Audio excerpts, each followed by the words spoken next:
जय श्री गणेश दोस्तों। हमारी आज की कहानी का नाम है उपेक्षा। कहानी अच्छी लगे तो प्लीज़ चैनल को सब्सक्राइब कर लीजिएगा। अब शुरू करते हैं कहानी। कावेरी जी ने झिझकते हुए अपने बड़े बेटे अजय का नंबर डायल किया। फ़ोन उनकी बड़ी बहू निकिता ने उठाया। सासू माँ की आवाज़ सुनते ही उसने उनको सादर चरण स्पर्श कहा। फिर उनकी वे ससुर जी की सेहत के बारे में पूछा। हाँ, निकिता ने कहा। जी माँ जी, बताइए आपने क्यों याद किया आज हम लोगों को? वहाँ सब ठीक तो है ना?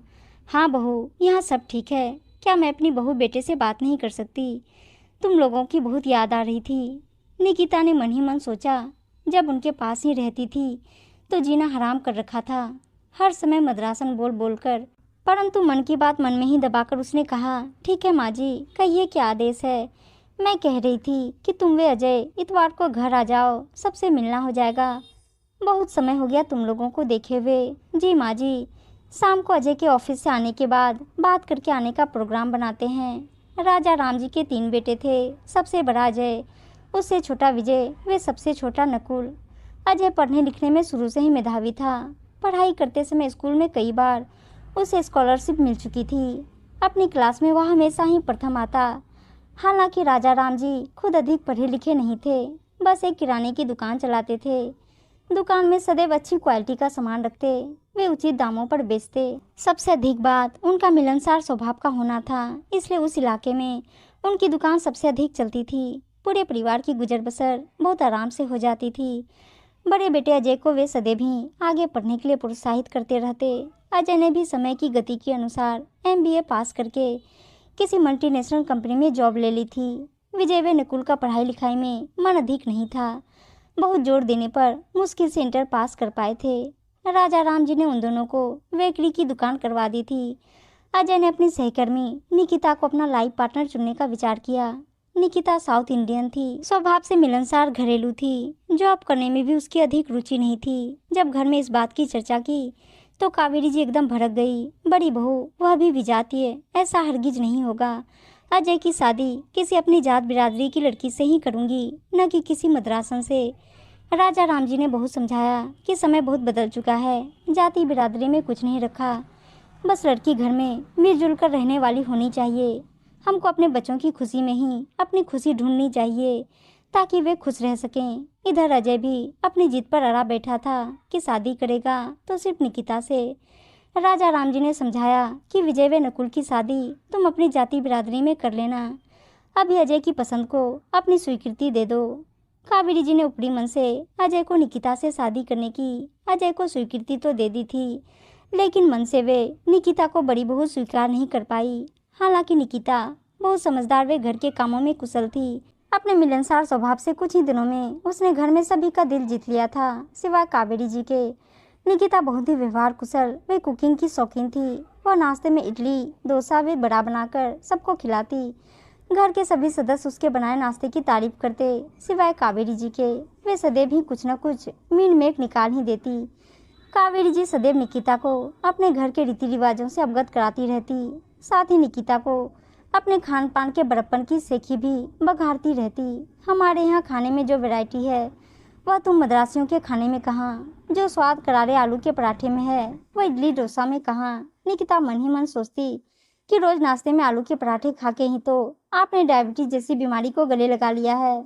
निकिता को पलटकर जवाब देने की आदत नहीं थी। हाँ, उसे बुरा जरूर लगता था कि हर समय माँ जी उसकी उपेक्षा क्यों करती रहती हैं।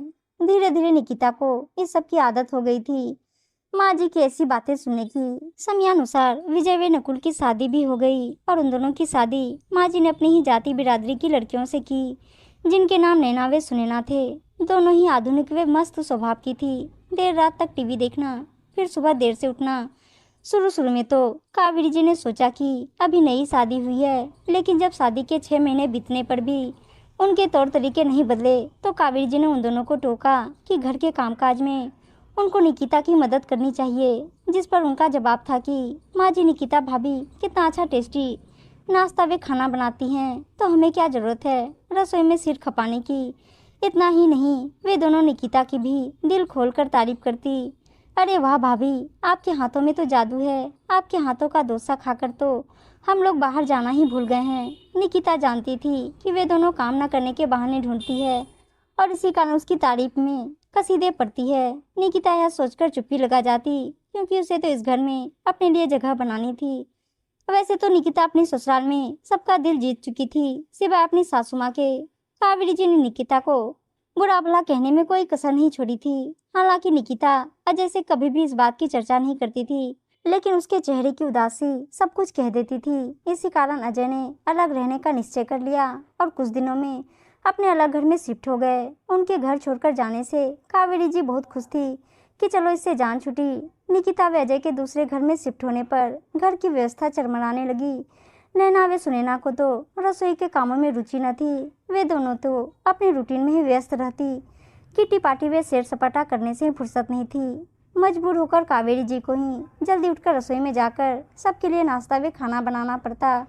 उम्र अधिक होने से वे अधिक देर तक खड़ी नहीं रह पाती, घुटने दर्द करने लगते उनके। उधर तला भुना नाश्ता खाने से राजा राम जी का कोलेस्ट्रॉल भी बढ़ गया।